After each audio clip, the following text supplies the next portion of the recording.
Hey everybody, it's Paul and I'm standing here in the family room on the third floor of the castle. Now this, as you may remember when we showed you around this area of the castle, this was the apartment suite Gillette built for his in-laws. But right now it's just a display room, gives a lot of information about his friends and family. So I thought I'd take a moment and talk to you a little bit more about that in detail. So let's start off his parents. His father, Francis Gillette, was very prominent in the Hartford area and in Connecticut in general during the middle part of the 19th century. Now, Francis was big into business, law, real estate, politics. He was actually a Yale-educated lawyer, but then he ended up going into farming, but he had many other pursuits. Now, he helped to found the Republican Party in the state of Connecticut. He also was very prominent in local government, so he served in the state legislature for many years. He served with public education. He almost became governor a couple times, but he ended up losing. And then back in the mid-1850s, he served as a United States Senator for about 2 years. He was serving a fill-in term in the U.S. Senate representing Connecticut. There's many notable things that he's known for in this area. First of all, let's talk about the fact that Francis Gillette had a house in Bloomfield that was built around the 1830s. Interestingly enough, the Gillette House in Bloomfield is still standing. It is actually on the National Historic Registry. One of the movements that Francis Gillette was very interested in was abolition. So he was a very staunch abolitionist, and his house in Bloomfield was actually used as a stop on the Underground Railroad. For those who live in the Bloomfield area, Francis Gillette is notable, not only for the house, but for the name itself. Before Francis Gillette came along, the town was actually known as Wintonbury. It's a combination of Windsor, Farmington, and Simsbury. And then the local legend is that one day Francis Gillette was looking out his window, he saw the fields and bloomed, and he was one of the local politicians who got that name changed. Later on, he moves to Hartford. He and his brother-in-law, John Hooker, bought up 140 acres of land in the Asylum Hill areas of Hartford, and they sold to all their friends who wanted to settle down there. So that's where they ended up building the Gillette family house that was over at 55 Forest Street. Now you fast forward about 1871, who happens to buy some property in that neighborhood? Samuel Clemens, aka Mark Twain. So Mark Twain bought his property from Francis Gillette, and then he rented a house from John Hooker until his home was completed in 1874. So that was the neighborhood that William Gillette grew up in, because he was in his teens when Mark Twain moved in there. Harry Beecher Stowe was already there. There's a lot of other prominent figures of the time. So that was sort of the cultural or intellectual powerhouse of the country at that point. Now that's Francis Gillette. Let's talk about his wife, Elizabeth Daggett Hooker.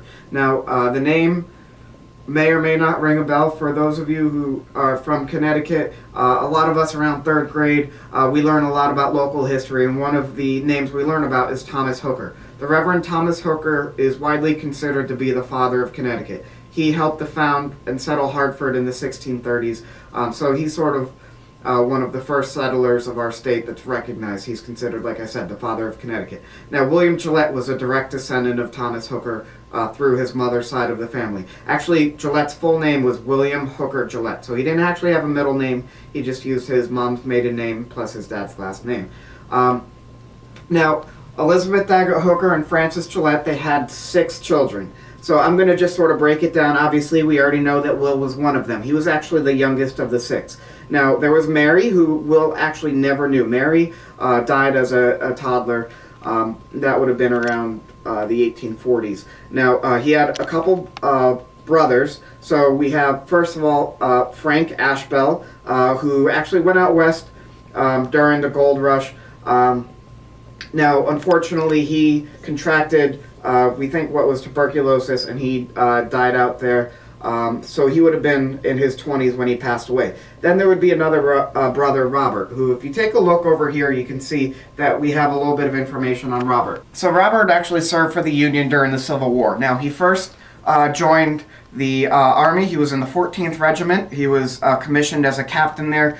He took his troops to Antietam, and then soon after that, he actually got extremely sick to the point where he actually had to resign his commission and go home. Now, eventually, he did recover, and then after he recovered, he joined the U.S. Navy. Now, he was a paymaster on the USS Gettysburg.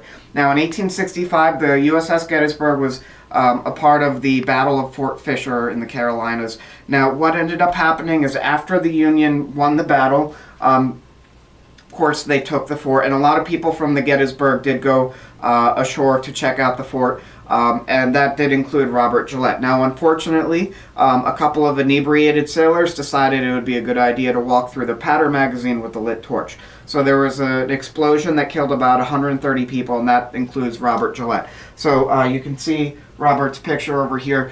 Plus, we also have his officer's uniform, and we have his saber. So let me explain the sword for a moment. As I've said throughout the virtual tours here of the castle, there's 4 Tiffany items in the house. So we have 2 light fixtures, one in the ground level above the entrance hall, one on the 2nd floor, and then we also have that desk organizer in William Gillette's study. The sword here was actually made by Tiffany & Company, so this would be the 4th of those items. Now, Robert was actually engaged to Sophia Stoddard, and then unfortunately he passed away. It was through her family that we were able to get some of Robert's belongings back.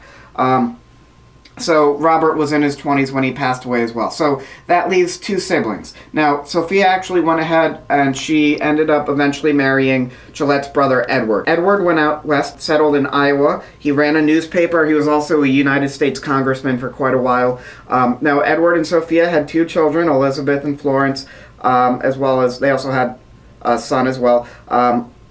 They eventually divorced. Edward remarried.